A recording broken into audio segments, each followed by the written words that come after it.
So good morning friends, welcome to Raj Malhotra IAS. So guys, we are about to start this session. So here we are connected live. I have already uploaded the PDF for today's session. Like you can go to our Telegram page and download that PDF. आप सीधा जाके PDF सबसे पहले download कर लीजिए. Okay और अभी हम जो है इस सेशन को स्टार्ट करेंगे. So we are going to wait for 1 minute. Let's see what exactly is there for us in today's newspaper. तो सबसे पहले देखेंगे कि आज के अखबार में आया क्या है. So centre promises more oxygen ventilators for UP Chhattisgarh. Now situation is going out of hands. Okay, so Kaka, good morning. Rajdeep, good morning. So this is the major thing which is developing right now. तो चीज़ें हाथ से निकलती जा रही हैं. Corona बहुत ज़्यादा फैल रहा है. Another thing, UK nod for extradition of Nirav Modi in PNB case. Now it is going to set an example. Okay, this will be a really good thing that he is coming back to India, or he has been brought back to India. So setting up an example is really important, that corporate fraud is not going to be tolerated. Okay, corporate fraud is not going to be tolerated, and this is part of your corporate governance. ये आपके corporate governance का ही part है, that you are taking this man to task, कि आप जो है इसको निर्णायक रूप में लेके जा रहे हो कि इनको सजा मिलेगी what ever he has done. So this is a really good step. And another important thing, this shows that India is no more a soft state. Okay, India is no more a soft state, कि India को आप soft state नहीं समझ सकते, because there will be some coercive action अगर आप law of land को follow नहीं करोगे. तो अगर लॉ ऑफ लैंड को आप फॉलो नहीं करोगे तो there will be coercive action. So it's a really good thing जो अब यहाँ पे हुई है. Other than that, girls face more pressure during the pandemic. Now this is part of our detailed discussion. Okay, तो ये हमारा डिटेल डिस्कशन का जो है पार्ट है, वहाँ पे हम इसको डिस्कस करेंगे. So let's move ahead. So let's directly move to the editorial section. सीधा एडिटोरियल सेक्शन पे आते हैं अब. सो वहाँ पे जो है the roots of decentered international orders. Okay, now we are going to cover up this thing again related to your international relations. Okay, and lot of things are pointed out that how we are moving towards multipolar world. So you need to understand there is a timeline. See, जब India के अंदर Britain का राज था, so it was said that your 19th century is British century. Okay, ये British century मानी जाती थी, मतलब ब्रिटेन हर जगह राज करता था. 20th century America dominates. Okay, America dominate करता रहा वहाँ पे. Now it's about 21st century and there are multiple countries who are in position कि वो डोमिनेट कर सकें. So today is an era of multipolar world. तो ये अब जो है मल्टीपोलर वर्ल्ड का एरा है. अलग अलग कंट्रीज हैं. You have US, you have Russia, you have China, you have India, you have Brazil, you have South Africa, who are there to dominate. Okay, ये सब अपने आप में एक बहुत बड़े इन्फ्लुएंसर हैं. अब आप एक चीज समझे, इतना होगा. सो Rakesh Singh ji, don't worry about it, ये हमारे डिटेल्ड डिस्कशन में आपको क्लियरली नजर आएगा. ओके, अभी सिर्फ ऊपर ऊपर से पढ़ लीजिए. सो ये पूरी की पूरी मल्टीपोलैरिटी का सिस्टम चल रहा है. अब यहाँ पे बात ऐसी है कि इंडिया का क्या रोल होना चाहिए. All those things will be discussed here. वो सारी चीजें यहाँ पे बात की हैं इन्होंने. So vaccine diplomacy needs a specific clarification. कुछ क्लैरिफिकेशन इन्होंने पॉइंट आउट किए हैं. इंडिया का क्या स्टांस रहा है. Definitely we have done some things really good. हम लोग जो है इंटरनेशनलिज्म की बात कर रहे हैं. Okay, we are talking about internationalism, vaccine internationalism. India अपने अपने लिए नहीं बना रहा वैक्सीन, पूरी दुनिया के लिए बना रहा है. And there is a question mark on western countries. Okay, so western countries के ऊपर एक क्वेश्चन मार्क है. ये वेस्टर्न कंट्रीज वही कंट्रीज हैं जो ह्यूमन राइट्स की बात करते हैं. Okay, so they think that they can talk about human rights and all, और वो सारी बात करते हैं ह्यूमन राइट्स की. और ये वही वेस्टर्न कंट्रीज हैं जो आज अपनी वैक्सीन दूसरे देशों के साथ शेयर नहीं कर रहे हैं. This is the reality, this is the real picture. Okay, so ये भी हम लोग कवर करेंगे, ठीक है ना. सो Ritwik, there is a PDF which is available on our Telegram group. You can go to our Telegram group and download it from there. Okay, PDF वहां पे अवेलेबल है, डोंट वरी अबाउट इट. अब यहाँ पे हम लोग डिटेल डिस्कशन सेक्शन में आते हैं, तो पूरा न्यूज़पेपर कवर किया जाएगा. Right now I am just marking कि क्या क्या आपको करना है. Okay, so India is likely to receive normal monsoon says IMD, this is good, हमारे लिए अच्छा होगा। Okay, other than that must ensure democracy prevails in Afghanistan, we are going to cover this thing in detail, इसको detail में जानेंगे, हमारे detail discussion का part है ये। Other than that there is nothing much, कुछ खास यहाँ पे है नहीं। On this page also there is nothing much, कुछ खास नहीं है। So researchers propose methods to treat blood clot. Okay, अब ये नया मेथड इन्होंने ढूंढा है ब्लड क्लॉटिंग को ट्रीट करने का। Things are moving ahead. Okay, चीजें आगे बढ़ रही हैं। Lift ban on export of vaccine raw material, this is what they are saying. So he is talking about business, but this is not the time to do business. Okay, तो crisis इतनी ज्यादा है कि आप business की बात नहीं कर सकते हो, एक्सपोर्ट आपको नहीं करना है when you are not able to provide domestic requirement. Okay, जो डोमेस्टिक डिमांड है उसको पूरा करना है। सो विकास कब का पेपर है? आज का पेपर है ये। ओके, सो आगे आप इसको देखिए। तो अब हम इंटरनेशनल पेज पे चलते हैं। अब ये US and Russia, they both are creating trouble for each other, और टेंशंस आर इंक्रीजिंग। ओके, इनके बीच में टेंशंस जो है वो इंक्रीज हो रहे हैं। Now this is a problem for us, ये इंडिया के लिए प्रॉब्लम है। How it is a problem for us? Now if US is going to increase and sanctions on Russia, so आपका रशिया जो है वो चाइना की तरफ मूव कर जाएगा। रशिया जो है चाइना का और अच्छा क्लोज अलाय हो जाएगा, और अच्छा क्लोज मित्र बन जाएगा। अब ये इंडिया के लिए प्रॉब्लम है, और वेस्टर्न कंट्रीज जो है ये बात समझते नहीं है, और वो रशिया को धकेलते जा रहे हैं चाइना की फेवर में। और हमें जो है इस पे बात करनी चाहिए उनसे, और ये एक डायलेमा है जो इंडिया जैसा देश जो है वो डील कर रहा है। ओके, तो ये चल रहा है, एक दूसरे के ऊपर सैंक्शंस लगा रहे हैं। Now Iran says it has started enriching uranium to 60%, इसको थोड़ा डिटेल में जानेंगे। ओके, ये हमारे डिटेल डिस्कशन सेक्शन का पार्ट है, and we will see enriching क्या होती है। तो ये आपको सबसे इंपॉर्टेंट चीज जाननी जरूरी है, एनरिचिंग होती क्या है। ठीक है ना, वो सारी बात आज हम डिस्कस करेंगे, थोड़ी चीजों को कवर अप किया जाएगा। Okay, so stay connected with us, आप साथ में लगे रहें। And on this particular page, economy is better shape than during 2020's COVID-19 wave.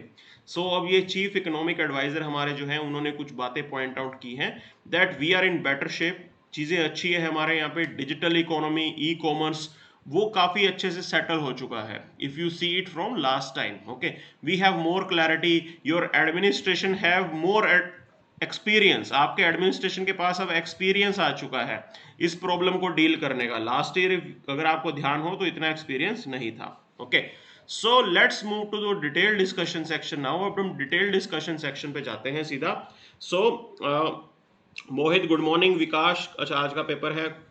Okay, चलिए Rajesh Kumar good morning. Okay, so let's see, Palash good morning, Aarti good morning, Ankit good morning, Jasbin good morning, Jasvinder Gaur good morning. Okay, चलिए आज का paper है, जल्दी से start करते हैं। क्या है आज डिटेल डिस्कशन में? सो सबसे पहले देखिए, girls face more pressure during the pandemic says the study. So there is a study which is out which is saying that adolescent girls were grappling with an increased pressure to get married. अब उनके ऊपर pressure ये dull रहा है। See schools are not working, school हो नहीं रहे हैं, स्कूलिंग नहीं हो रही है, कॉलेजेस नहीं हो रहे हैं। ओके, कॉलेजेस नहीं चल रहे, स्कूल्स नहीं चल रहे। So parents are putting pressure on girls कि आप शादी कर लो। ये सबसे बड़ी प्रॉब्लम यहाँ पे आ रही है। सो उनको ये लगता है कि घर बैठे हैं, स्कूल नहीं हो रहा है, ऑनलाइन चल रहा है सब कुछ, तो इनकी शादी करवा दो। सो ये सबसे बड़ी प्रॉब्लम है। Another major problem is that they don't have the tools. आप ऑनलाइन एजुकेशन सबके पास, सब लोग नहीं अफोर्ड कर सकते ऑनलाइन एजुकेशन, सबके पास मोबाइल फोन्स भी नहीं है इस देश में। ये प्रॉब्लम आ रही है। और increase in gender based violence, domestic violence के केसेस जो हैं वो बड़े हैं। ये सारी चीजें जो हैं हाईलाइट हो रही हैं स्टडी के अंदर। This is not the first study जो ये कह रही है, बहुत सी स्टडीज के अंदर ये हो रहा है। सो इसका सॉल्यूशन क्या है? जो ये प्रॉब्लम्स हैं, what is the solution? So definitely you need to understand there should be government support for the online education. तो आपको जो है सब्सिडाइज रेट पे या तो मोबाइल फोन देने पड़ेंगे, अदरवाइज ये प्रॉब्लम बहुत बढ़ने वाली है, because corona is going to stay for next 1.5 to 2 years। इतना लंबा कोरोना अभी टिक सकता है, तो ये प्रॉब्लम है। Now among the biggest challenge girls faced was inability to attend the online class. This was a result of nearly 80% respondent reporting to increase in household based violence। तो ये सारी प्रॉब्लम चल रही है। अब उनके पास जो है स्पेस नहीं है, दे don't have the private space जहां पे वो जाके पढ़े आराम से शांति से, इस टाइप की चीज अवेलेबल नहीं है।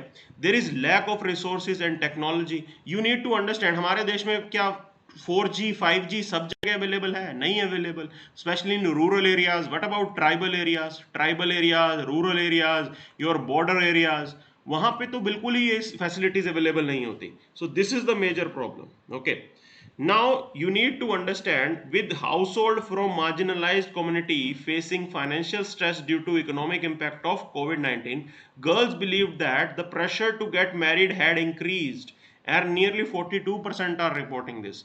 उनकी शादी का प्रेशर उनके ऊपर बढ़ रहा है। Further there are mental distress. Okay, mental distress के केसेस बढ़ रहे हैं, डिप्रेशन के केसेस बढ़ रहे हैं, because when you are stuck at your home, आप घर से बाहर नहीं निकल रहे हो, आप इंटरेक्ट नहीं कर रहे हो, आपकी लाइफ जो है नॉर्मल एक तरीके से डिसरप्ट हो गई है, सो मेंटल डिस्ट्रेस इंक्रीज हो रहा है। ओके, फिर आप एक चीज देखिए, आपके सपोज किसी के पेरेंट्स जो हैं उनकी नौकरी चली जाती है, ये सब प्रॉब्लम है। Now up to 26% respondents believe that there was an increase in gender based violence. Gender based violence ये भी बढ़ गया है। तो ये सारी समस्या भी चल रही है। ठीक है, अब आपको ये देखना है कि इसका सॉल्यूशन क्या होगा। Government have to provide something. See there are some practical issues की जो स्पेस वाली प्रॉब्लम है वो तो इजी से एड्रेस होना थोड़ा डिफिकल्ट है, लेकिन there are other things which government can look into, वो जरूर काम कर सकते हैं। Another important thing is that they can at least create awareness. Awareness तो क्रिएट की जा सकती है गवर्नमेंट द्वारा, but still we have to wait and watch. So roots of the decentered international order. Now we are going to deal with this. Okay, so this is the present trend which you are seeing. BRICS nations जो हैं they are dominating. China is definitely dominating out of BRICS nation. अब BRICS nation के अंदर आपके Brazil आ गया।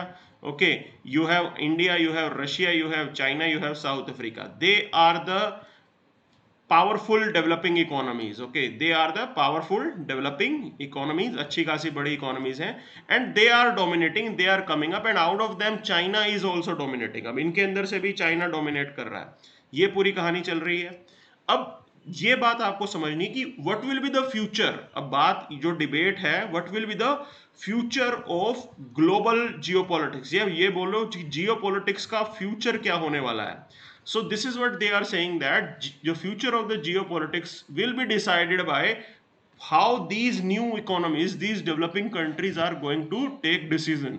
ये इनके डिसीजन पे डिपेंड करता है। If countries are moving towards China, तो चाइना का जो एक टीम है वो भारी हो जाएगी। If countries are moving towards west, suppose India west की तरफ जाता है, तो डेफिनेटली यूएस और उनके अलायंस जो है वो स्ट्रॉन्ग हो जाते हैं। सो ये डिबेट है यहाँ पे। Now rising power and agenda, now you need to understand they have to build their economic order parallelly, they are working on it. Okay, and this is not the first time। जब आप non alignment movement की बात करते हो तो उसके पीछे क्या रीजन था, that they didn't want to get dependent on either USSR और यूएस, कि वो यूएसएसआर और यूएस के ऊपर, या अब का मान लो कि रशिया के ऊपर डिपेंडेंट नहीं होना चाहते थे, सोवियत यूनियन के ऊपर। ये वहां पे सिस्टम था, and presently also they are working in same line. India जैसे देश यही करना चाह रहे हैं कि इंडिपेंडेंट रहे वो। So it forbids the final decline of American ascendancy which began after the end of British imperialism। अब आपको एक बात समझ में आनी चाहिए कि अमेरिका अब वो अमेरिका नहीं रहा। अमेरिका जो डोमिनेट करता था वो उतना डोमिनेटिंग नहीं है। So this is the multipolar world, और अमेरिका उतना पावरफुल अब नहीं है। This is the reality. But आपको ये समझना है कि it was the Bandung conference और 1955 where Asian and African states, तो यहां पे बात हो रही है नॉन अलाइनमेंट मूवमेंट की, that how they decided that they will maintain their autonomy, और वो एशिया और अफ्रीका को आगे लेके जाएंगे, इकोनॉमिक डेवलपमेंट करेंगे। So the confrontational stance was therefore the expected corollary in third world struggle to create parallel order. So ये पहले से ही चल रहा था कि थर्ड वर्ल्ड कंट्रीज के अंदर कि एक हमें पैरेलल ऑर्डर बनाना है, हमें वेस्टर्न कंट्रीज के ऊपर डिपेंडेंट नहीं होना है। Further, this is the reality. Now, dents in American supremacy. Now, एक सोच ये थी कि अब जो है America will continue to play a prime role, but it will not be the only जो है dominating power. America role play तो करेगा, लेकिन सिर्फ ये डोमिनेटिंग पावर नहीं रहेगा। इसकी जो इमेज थी वो काफ़ी डिक्लाइन हो गई है, specially under the Trump regime. International affairs से उन्होंने अपने आप को विड्रॉ कर लिया है। Under Trump US withdrew from the Paris agreement, जो क्लाइमेट चेंज का था उससे विड्रॉ किया उन्होंने। सो ये सिचुएशन एक क्रिएट हो गई कि अमेरिका अब डोमिनेटिंग रोल प्ले नहीं करने वाला है। फर्दर देर वर इश्यूज, आप एक चीज को समझ सकते हो कि रेसिज्म जो है वो इंक्रीज हो रहा है यहाँ पे, जो इनटॉलरेंस है वो इंक्रीज हो रहा है। This intolerance is also visible in US society. तो यूनाइटेड स्टेट्स की सोसाइटी में भी ये चीज विजिबल है इजीली। अब आप एक चीज देखिए, ब्री एग्जिट जो हुआ है उसके पीछे रीजन क्या था? एथनिक प्योरिटी का एक रीजन था, अल्ट्रा नेशनलिज्म के बढ़ने का एक रीजन था। एंड वर्ल्ड ओवर जो है ये चीज चल रहा है, और डेमोक्रेटिक जो आपके लिबरल वैल्यूज हैं उसको थ्रेट है यहाँ पे, एंड ये हर जगह देखने को मिल रहा है।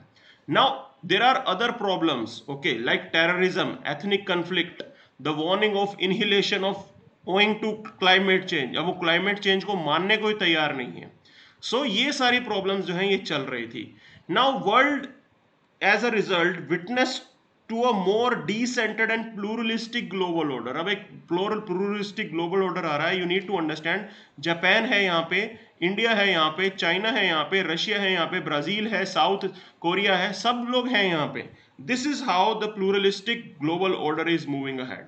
अब ये चीज आगे बढ़ रही है, पावर पॉलिटिक्स और स्टेटस जो है चीजें अलग हो रही हैं।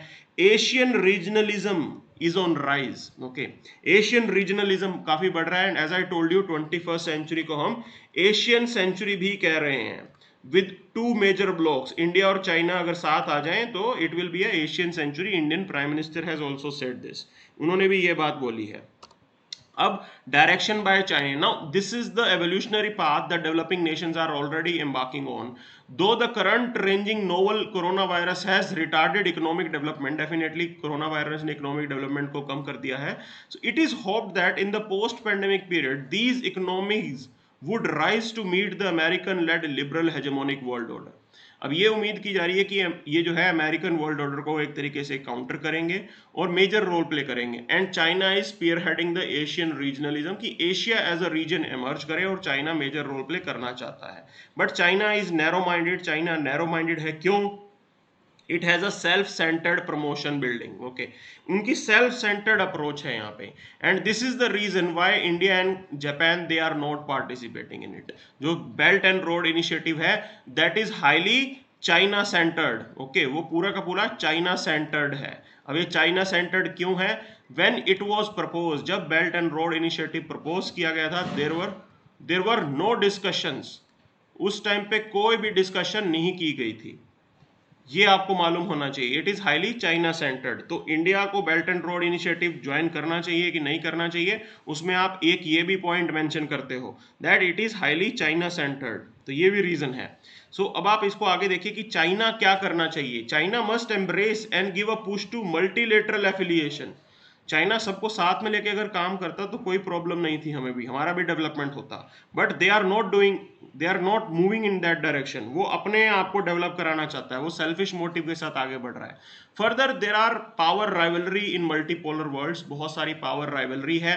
चाइना अलग अलग जगहों पे हर किसी के साथ असर्टिवनेस दिखा रहा है। This is the reason. So regional military activity can be seen in Russia's assertion of power in Georgia, Ukraine, Turkey in the east of Mediterranean, India's dispute with Pakistan, China's infiltration into India, all these are showing that यहाँ पे rivalries हैं।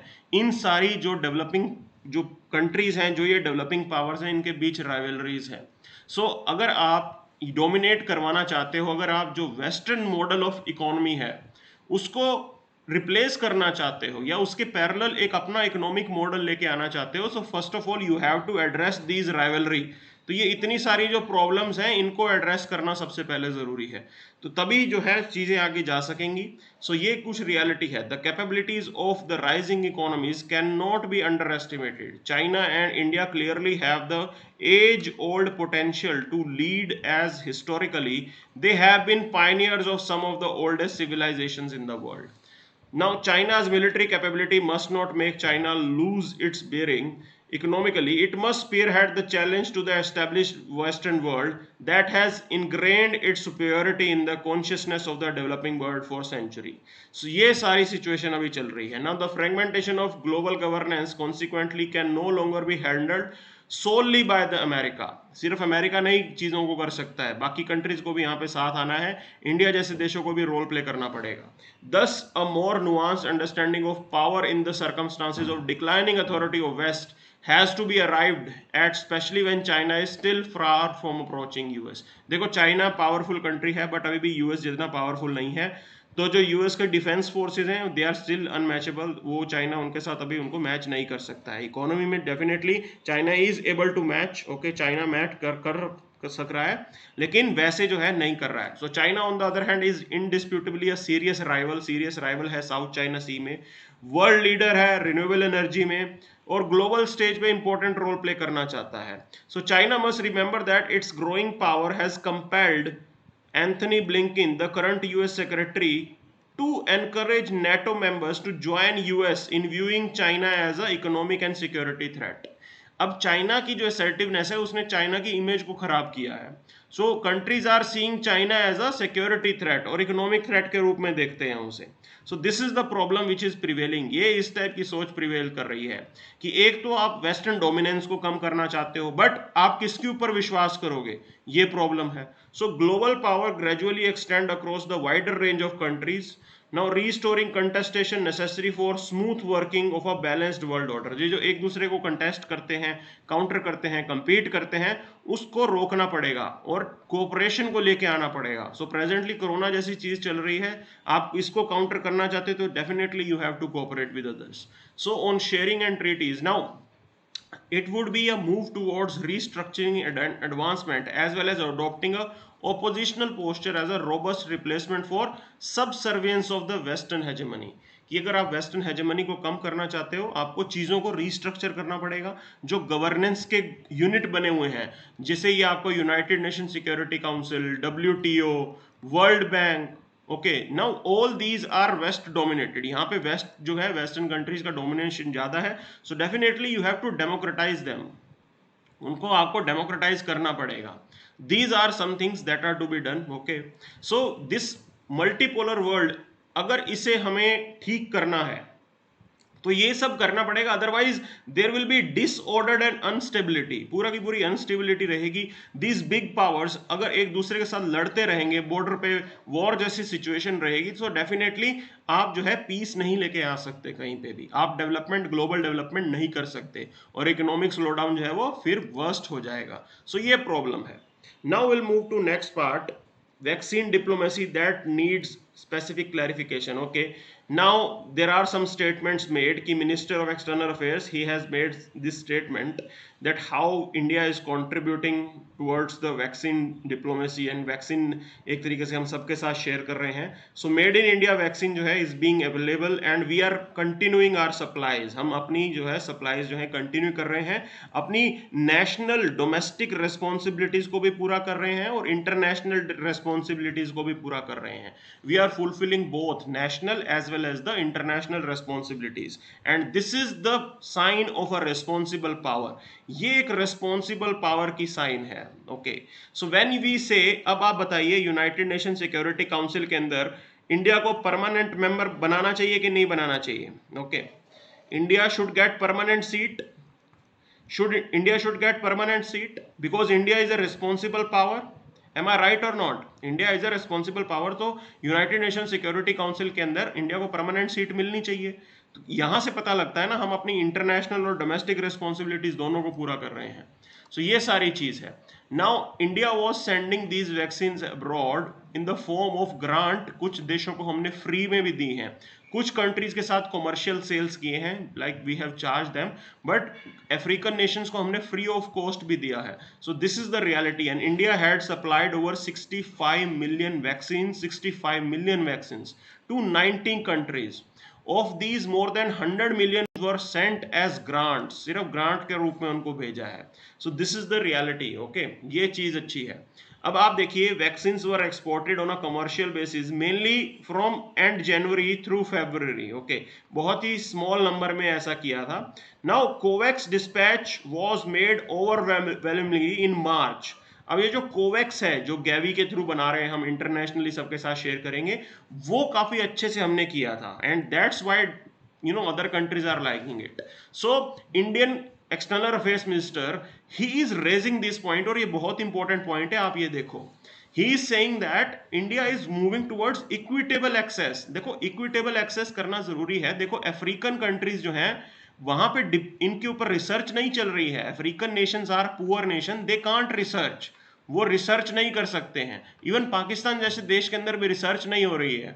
सो they can't have their own vaccine, वो अपनी खुद की vaccine नहीं बना सकते, वो डेफिनेटली दूसरों पे डिपेंडेंट है, and India is providing them, India उनकी मदद कर रहा है। This is the equitable access, कि कुछ कंट्रीज की मोनोपोली नहीं होनी चाहिए, it should be given to all, सबको देना जरूरी है।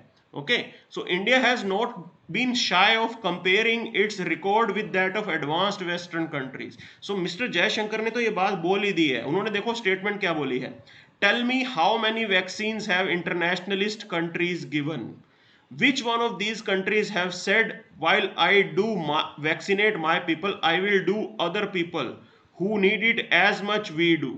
कौन सा ऐसा वेस्टर्न कंट्री है आज के देश में जो ये कह रहा है कि हम अपने लोगों को भी वैक्सीनेट करेंगे और दूसरों को भी करेंगे, और कितने इंटरनेशनल कंट्रीज जो हैं ये वैक्सीनेट दूसरों को, वैक्सीन दूसरों को दे रहे हैं? There are very few. सब लोग अपने सेल्फिश इंटरेस्ट पे अपनी पॉपुलेशन को सबसे पहले वैक्सीनेट कर रहे हैं, बाद में दूसरों को कर रहे हैं, ये चल रही है बात।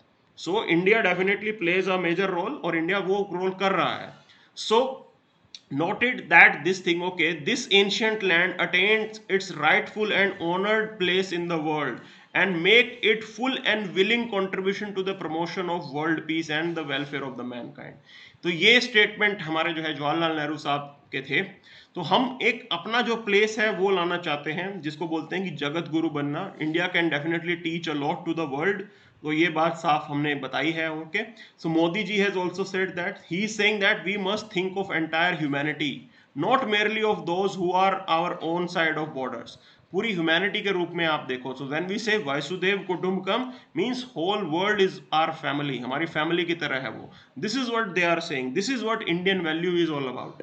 That's why we are sharing vaccine will, और हम सबके साथ शेयर कर रहे हैं। So this approach is idealistic side of foreign policy, और यही चाहिए कि आप जो है रियलिज्म भी लेके आओ और एक्सक्लूसिव सेल्फ इंटरेस्ट भी लेके आओ, दोनों को साथ में लेके चलो। आपका सेल्फिशनेस नहीं होना चाहिए, फ्यूचरिस्टिक विजन होनी चाहिए।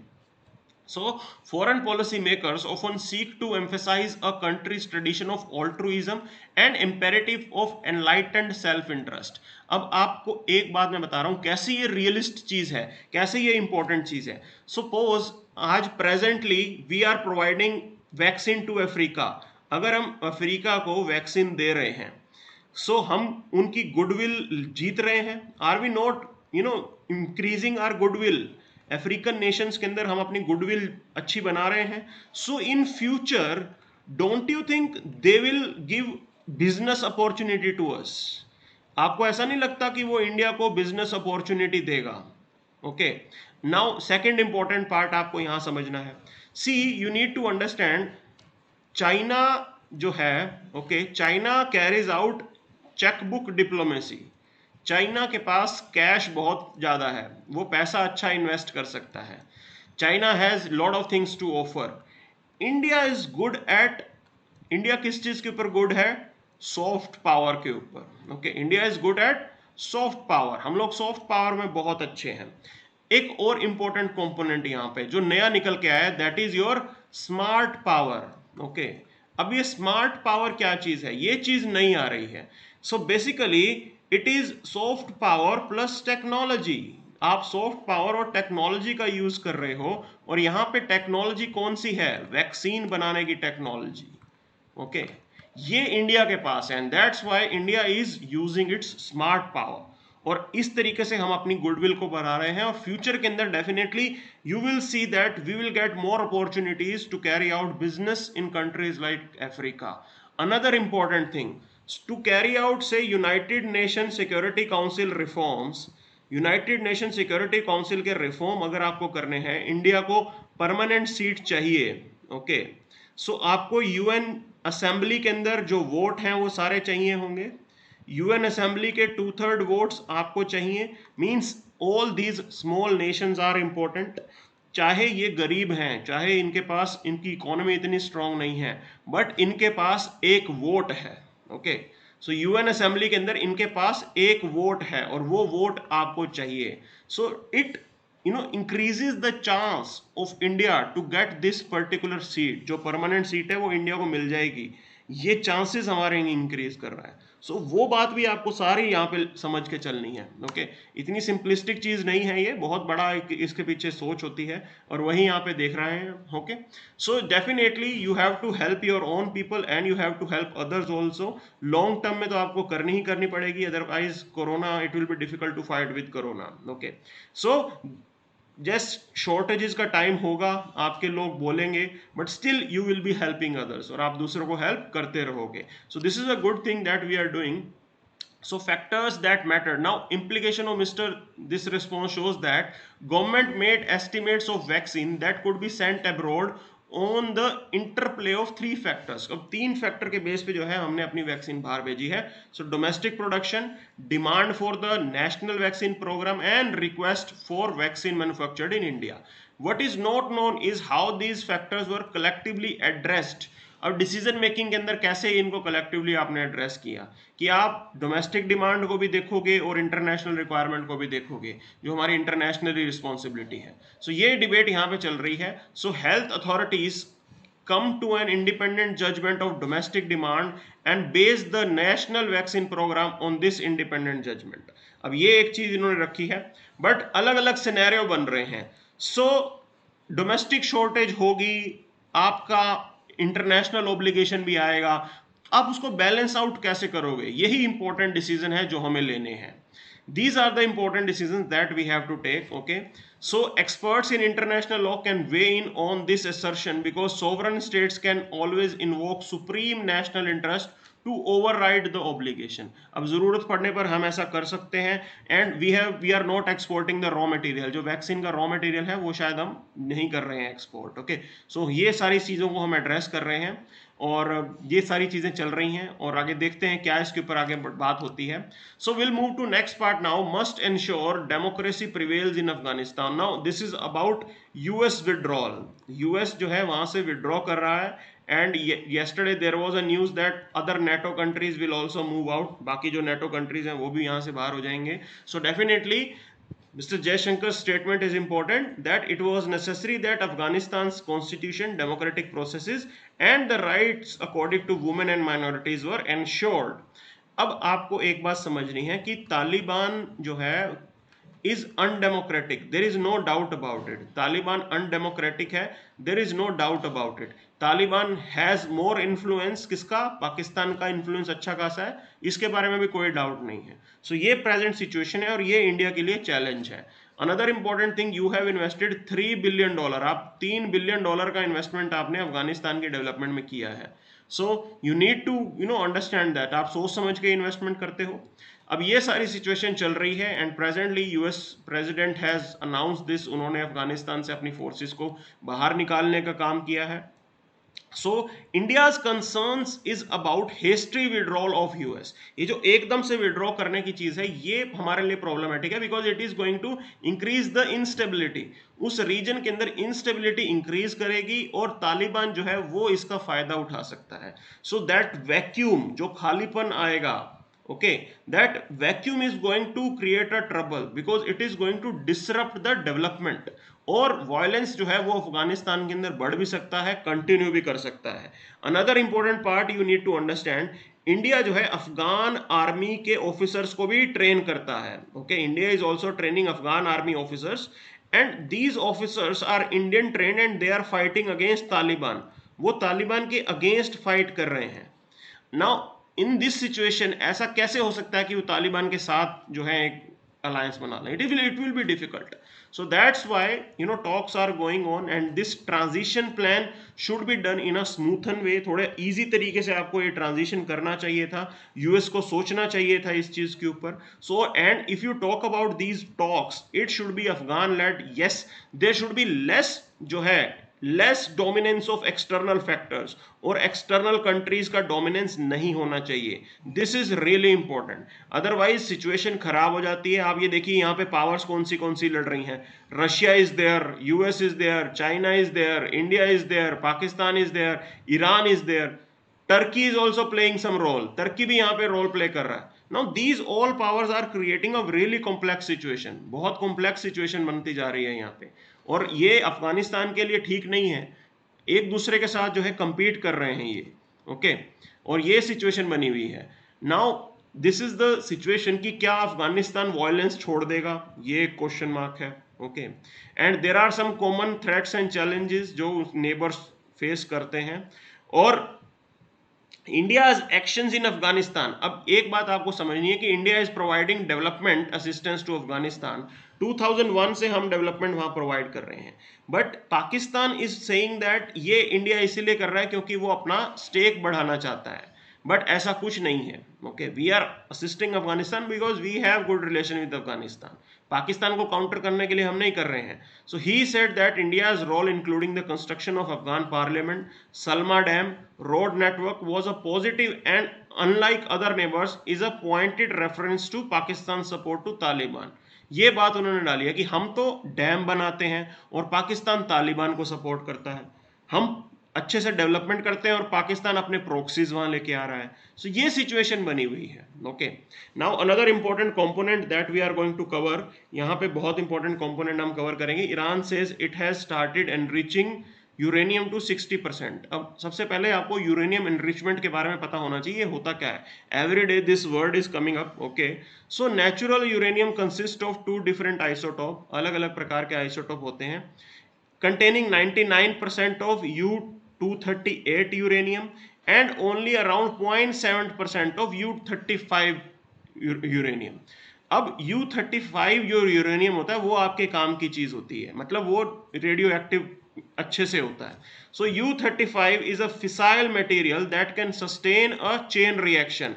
अब U-35 जो है वही चेन रिएक्शन कर सकता है, ठीक है जी। So enrichment process increases the proportion of U-35। अब एनरिचमेंट के अंदर आप क्या कर रहे हो, आप U-35 के प्रोपोर्शन को बढ़ा रहे हो, ये चीज हम लोग करते हैं इसके अंदर। और when it comes to nuclear weapon, अब ये देखो कितनी इंपॉर्टेंट चीज है, जो न्यूक्लियर रिएक्टर के लिए जहां से आप बिजली पैदा करते हो उसके अंदर सिर्फ 3 to 4% का एनरिचमेंट चाहिए, ओके। 3 to 4% का ही एनरिचमेंट चाहिए, ज्यादा नहीं चाहिए। लेकिन न्यूक्लियर बॉम्ब बनाने के लिए आपको 90% का एनरिचमेंट चाहिए, मतलब 90% आपका U-235 होना चाहिए अगर आपको बॉम्ब बनाना है तो। सो ये फर्क आपको पता होना चाहिए। अब न्यूक्लियर रिएक्टर तो 3 से 4% का बन रहा है, आप जल्दी से अपनी बिजली पैदा शुरू कर दो। इसीलिए न्यूक्लियर वेपन बनाने का टाइम जो है वो बहुत लंबा होता है और उसमें बहुत टाइम लगता है, और वही चीज हो रही है यहाँ पे। तो ईरान जब ये कह रहा है कि हम लोग यूरेनियम को एनरिच करेंगे 60% तक, इसका मतलब यह है कि वो अभी न्यूक्लियर वेपन नहीं बना रहे हैं, लेकिन वो एक सिग्नल दे रहे हैं वेस्टर्न कंट्रीज को, यूएस को यहाँ पे सिग्नल दिया जा रहा है कि वी कैन एनरिच यूरेनियम, हम लोग यूरेनियम को एनरिच कर सकते हैं और न्यूक्लियर बॉम्ब बना सकते हैं। तो इस तरीके से जो है ईरान सिग्नल दे रहा है, क्योंकि यहाँ पे बातचीत हो रही है, वियना के अंदर अभी टॉक्स चल रही हैं। तो अपने स्टेक्स को बढ़ाने के लिए this step is taken up by them, okay. Now another important thing is why this whole thing is important. अब जो भी इस एरिया के अंदर हो रहा है ये आपके लिए इंपॉर्टेंट क्यों है या पूरे वर्ल्ड के लिए इंपॉर्टेंट क्यों है। सो सबसे पहले आप ये देखो, ईरान ये है और ये आपका पर्शियन गल्फ हो गया। अब सपोज मुझे क्वेश्चन बनाना हो कि पर्शियन गल्फ के आसपास वाले कंट्रीज कौन से हैं, सो सिंपल सा क्वेश्चन मैं बनाऊंगा और आपको बताने हैं Saudi Arabia, Iraq, Kuwait, Iran, okay. Oman आप लिख सकते हैं, यूएई आप लिख सकते हो, क्योंकि पर्शियन गल्फ का ये एक्सटेंशन है ये, ठीक है। अब यहाँ पे एक इंपॉर्टेंट चीज है, यहां से मेजर ट्रेड जो है आपका ऑयल का ट्रेड वो इस रीजन से पास होता है। And if there is instability definitely there will be trouble for the whole world, पूरी दुनिया के लिए ट्रबल हो रहा है। So if Iran is making a nuclear weapon, Iran nuclear weapon बना रहा है, तो क्या सऊदी अरेबिया पीछे रहेगा? This is the fundamental question. क्या इजराइल पीछे रहेगा? This is the fundamental question. तो ये चीज यहां पे बढ़ रही है। Now this state of Hormuz, ये आप देखिए स्टेट ऑफ हॉर्मोज है ये, ओके, ये रीजन, ठीक है, is one of the world's most strategically important choke point, पूरे के पूरे ट्रेड को आप यहां से रोक सकते हो इस छोटे से रीजन से।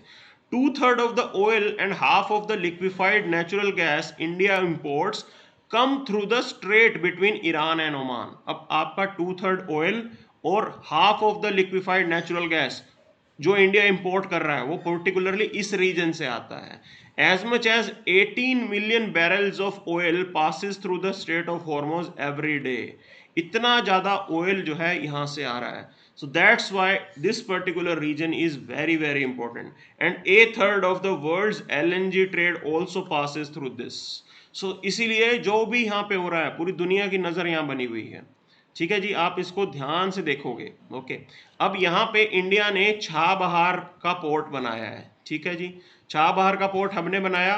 यहाँ पे चाइना ने ग्वादर बनाया है पाकिस्तान के अंदर, ये ग्वादर पोर्ट है और ये चाइना ने बनाया है। ये छाबहार पोर्ट है, ये इंडिया ने बनाया है। तो यहाँ पे आपने इन्वेस्टमेंट भी कर रखा है। जो हमारा ड्रीम है कि हम लोग अफगानिस्तान के साथ कनेक्ट होना चाहते हैं, वो तभी पॉसिबल है अगर ईरान स्टेबल रहेगा। या आपका जो ड्रीम है कि आप सेंट्रल एशिया के साथ कनेक्ट होना चाहते हैं, that is possible only if Iran is stable. Okay, otherwise नहीं बात बन सकती। तो ये पूरी कहानी चल रही है यहाँ पे।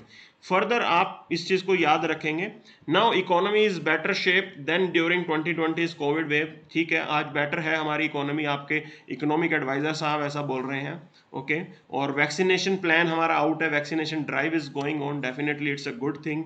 Now there are some good things that he is pointing out. He is pointing out one thing that e commerce और डिजिटाइजेशन के ऊपर इंडिया के अंदर बहुत बड़ा एक रिफॉर्म आया है। And you have been able to provide your services through digital mode. Digital mode के थ्रू आप अपनी सर्विसेज जो है वो देने में सक्षम रहे हो। Okay, so as many as 800 million people वो provided essential supplies through PDS. Okay, cash transfer आपने जन धन आधार मोबाइल जो आपका सिस्टम है ट्राइनिटी उसके थ्रू किया। लेकिन ये हम तो डिजिटल मोड के थ्रू कर रहे थे। Countries like US provided financial support by issue of cheques. वो चेक इशू कर रहे हैं और आप जो है डिजिटल मोड के थ्रू काम कर रहे हो। तो आपके देश में डिजिटलाइजेशन जो है वो बहुत ही बेहतर हो रहा है। ये इंपॉर्टेंट चीज है जो यहाँ जाननी है आपको। So further he saying that Indian economy is really equipped. बहुत अच्छे से हम चल रहे हैं और हम देखेंगे कि ग्रोथ को आगे लेके जाएंगे। ई कॉमर्स के अंदर स्पेशली ग्रोथ आगे बढ़ रही है। This is what he is pointing out. ये चीज ये पॉइंट आउट कर रहे हैं। Okay, so now I will address your doubt. आपके जो डाउट है हम जो है हम वो देख लेते हैं। So Shilpa Mohanty, okay, you are saying, sir, to some extent even RCP is China centered. Shilpa, yes, RCP is somehow China centered, not completely. There is a really good thing. Okay, now आपको एक बात बता दूं मैं, Shiv Shankar Menon, okay, Shiv Shankar Menon, उनकी नई book आई है एक, ठीक है ना, उनकी नई बुक है एक। शिव शंकर मेनन हमारे जो है former ex national security adviser हैं। He is pointing out one thing. He is saying that India को सोने की चिड़िया बोलते थे। ओके, इंडिया को सोने की चिड़िया बोला जाता था, आपको मालूम है ये बात। Okay, we were really prosperous. He is saying that the reason was that we were able to carry out trade, और ग्लोबल ट्रेड हम करते थे, सबके साथ हम ट्रेड करते थे। इंडिया का अगर आप मैप देखोगे, सो सपोज से ये इंडिया का मैप है। ओके, अब आप जो है यहां से आपका ट्रेड होता था साउथ ईस्ट एशिया से। ओके, ये हो गया आपका यूरोप, पूरा का पूरा ट्रेड आपके थ्रू होके जाता था। दिस वाज द रीजन कि हम जो है इतने प्रोस्परस थे। और presently if India is not part of RCEP, मतलब आप जो है ग्लोबल ट्रेड से पीछे हट रहे हो। Okay, you are moving away from global trade, तो आप जो है इंडिया के हक में नहीं है। This is what he is saying, ये इनका पॉइंट ऑफ व्यू है। एंड डेफिनेटली बहुत ही रिनाउंड पर्सन है, आप उनको नजरअंदाज नहीं कर सकते। And you can quote his points, आप उनके पॉइंट्स को डायरेक्टली अपने आंसर्स में कोट कर सकते हो। अगर कोई आपसे पूछे कि इंडिया को आरसीईपी ज्वाइन करना चाहिए कि नहीं करना चाहिए, तो ये एक स्टांस है, ठीक है ना, ये आपके आंसर की क्वालिटी को इंक्रीज करेगा, इंप्रूव करेगा। ओके, सो ये सारी चीज है। I hope I have addressed your doubt, and if you have any other doubt, please you can ask that doubt. Okay, आप easily अपना डाउट पूछ सकते हो। So ये पॉइंट आपको समझना जरूरी है, ये मैप आपको बार बार जानना जरूरी है। स्टेट ऑफ हॉर्मोज क्या है, कौन से कंट्रीज यहाँ पे लगते हैं, ठीक है, पीपल आर कंफ्यूज्ड, रेड सी और इसके अंदर कंफ्यूजन कभी कभी हो जाता है, तो वो चीज़ आपको अवॉइड करनी है। सो ये चीज़ें आप देखेंगे। ओके, सो यस आरती ठाकुर, यस सर, स्पेस की बहुत प्रॉब्लम है पढ़ने के लिए। यस, ये प्रॉब्लम हर जगह आ ही रही है। ओके, सो ओके, चलिए, I hope I have addressed your doubt and I have to end this session now. Thank you very much.